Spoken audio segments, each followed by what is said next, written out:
balão intragástrico é uma bola de silicone muito semelhante a esta que eu estou segurando.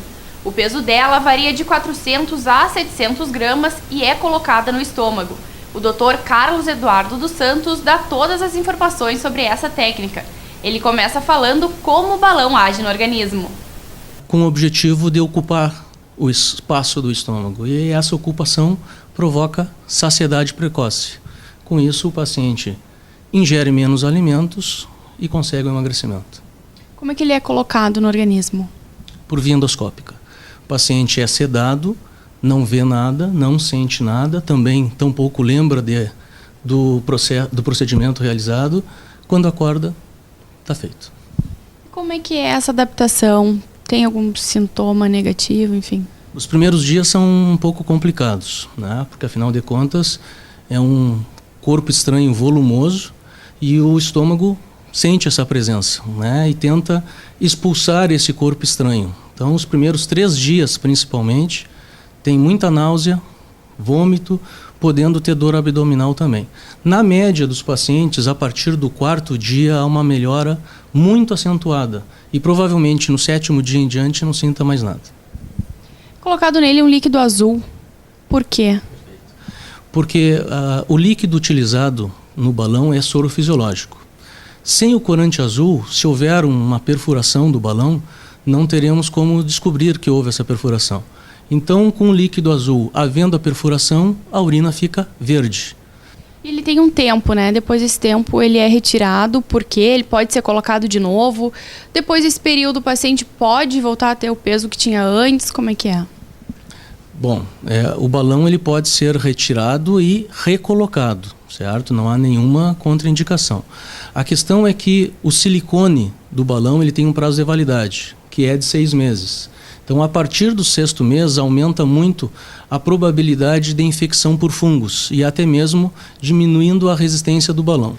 Em relação à manutenção do peso, o resultado ele é paciente dependente, né? Então, o resultado vai depender da adesão do paciente às medidas dietéticas, físicas, nutricionais, psicológicas, inclusive. Doutor, e quem pode usar o balão? O paciente chega aqui querendo colocar, ele pode colocar ou como é que é? Ele tem que preencher alguns critérios, né?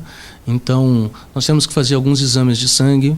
Primeiramente, nós temos que fazer uma endoscopia para avaliar como que está o estômago, se ele está preparado para receber o balão.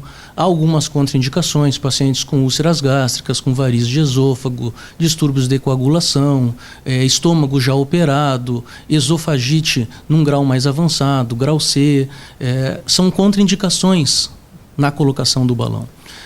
Também temos que respeitar o índice de massa corporal. Um paciente super obeso, por exemplo, ele tem uma indicação cirúrgica, ele não tem indicação de balão, a menos que seja para redução de peso, diminuição de risco cirúrgico para depois fazer a cirurgia bariátrica. De acordo com a sua experiência, os pacientes conseguem, depois que tiram o balão, manter o peso, diminuir, enfim?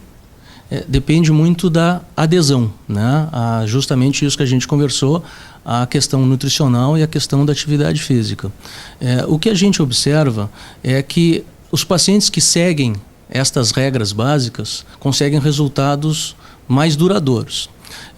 Uma coisa eu acho que é importante a gente comentar é a expectativa. Quando um paciente me procura para passar o balão, uma das primeiras perguntas que eu faço é: qual é a tua expectativa de perda? Porque às vezes a perda que o balão pode ajudar é inferior àquela que o paciente quer alcançar. Então já encontramos uma dificuldade logo no início. Então a média de perda de peso varia entre 15% e 20% do peso corporal. A gente tem observado que os resultados são variáveis mesmo de indivíduo a indivíduo. Nos pacientes que a gente já retirou o balão, alguns pacientes perderam menos do que o esperado, outros se encontraram no grupo de 15% a 20%, mas felizmente a maioria tem perdido mais de 20%. E isso se deve não só à adesão dietética, como principalmente à atividade física que eles incorporaram no seu dia a dia, coisa que eles não faziam até então. Ok, e para fazer aqui no seu consultório, quais são os convênios, as possibilidades que esse paciente tem? Isso é uma má notícia, né? Infelizmente o seguro-saúde nenhum cobre esse procedimento, não existe código em nenhuma tabela ainda. Então, isso tem um custo, e o custo é separado. Existe o custo do balão, existe o custo do honorário médico, existe o custo hospitalar e existe também um valor do anestesista, que é um procedimento realizado com esse profissional. Mas a gente consegue conversar e buscamos como se fosse um certo pacote